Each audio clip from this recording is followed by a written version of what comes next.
নমস্কার বন্ধুরা, update and breaking নিউজে আপনাদের প্রত্যেককে স্বাগত জানাই। শেখ শাহজাহানের গ্রেপ্তারিতে সন্দেশখালীর বাসিন্দারা শান্ত হলেও তাদের শান্তি নেই।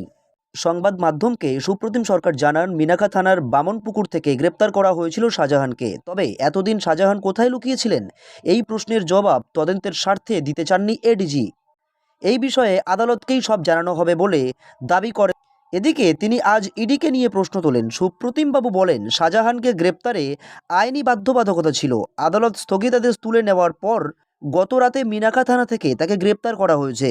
এদিকে শাহজাহান কাণ্ডে পুলিশের ভূমিকা নিয়ে প্রশ্ন ওঠার বিষয়টি নিয়েও মুখ খোলেন এডিজি। তিনি বলেন, আজ সংবাদ মাধ্যমকে লাগাতার বলা হয়েছে পুলিশ ইচ্ছাকৃতভাবে শাহজাহানকে গ্রেপ্তার করছে না। আমি স্পষ্ট করে বলতে চাই, এটা ঠিক নয়, এটা পুরোপুরি ভুল এবং এটা একটা অপপ্রচার। এতদিন আমাদের আইনি বাধ্যবাধকতা ছিল।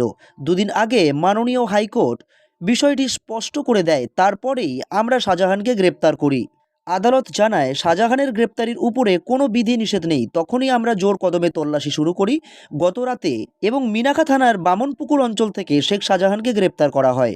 এদিকে শাহজাহানের গ্রেপ্তারিতে সন্দেশখালীর বাসিন্দারা শান্ত হলেও তাদের শান্তি নেই। সন্দেশখালীর ত্রাস শেখ শাহজাহান গ্রেপ্তার হওয়ার পর যেভাবে পুলিশের সামনে তিনি রাজার মতো হেঁটে যাচ্ছিলেন, মনে হয় পুলিশ তাকে জামাই আদর করে নিয়ে যাচ্ছে। গ্রামবাসীদের মতে, গ্রেপ্তার হওয়ার পর শেখ শাহজাহানের মুখের অভিব্যক্তি কোনো রকম অপরাধীর মতো ছিল না। তার মুখের অভিব্যক্তি ছিল একটা রাজার মতো। তাই তারা কোনো রকমভাবে খুশি হতে পারছে না শেখ শাহজাহানের গ্রেপ্তারি নিয়ে। সন্দেশখালীর গ্রামবাসীদের একাংশের মত যে তৃণমূলের মুখপাত্র কুণাল ঘোষ যেভাবে আত্মবিশ্বাসের সঙ্গে বলেছিলেন যে 7 দিনের মধ্যে শেখ শাহজাহানকে গ্রেপ্তার করবে, সেই ডেডলাইন 3 দিন না পেরোতেই তারা ধরে ফেলল শেখ শাহজাহানকে। এটা নিছক একটা সাজানো ঘটনা। তাদের আরও মন্তব্য যে রাজ্যের পুলিশ শেখ শাহজাহানকে জামাই আদর করে লুকিয়ে রেখেছিল এতদিন। বুক চিতিয়ে শাহজাহান হেঁটে চলেছেন আর পেছনে চলেছে পুলিশ। হাতে নেই হ্যান্ডকাপ। একজনের বিরুদ্ধে গুচ্ছ গুচ্ছ অভিযোগ।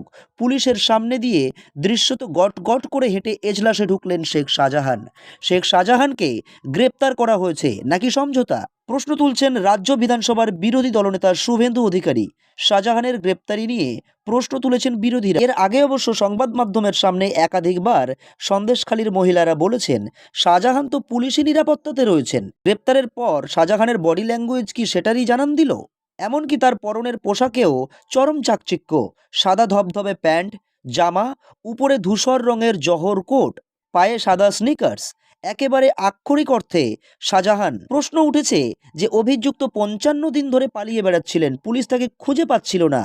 একেবারে মধ্যরাতে গ্রেপ্তার করতে হয়।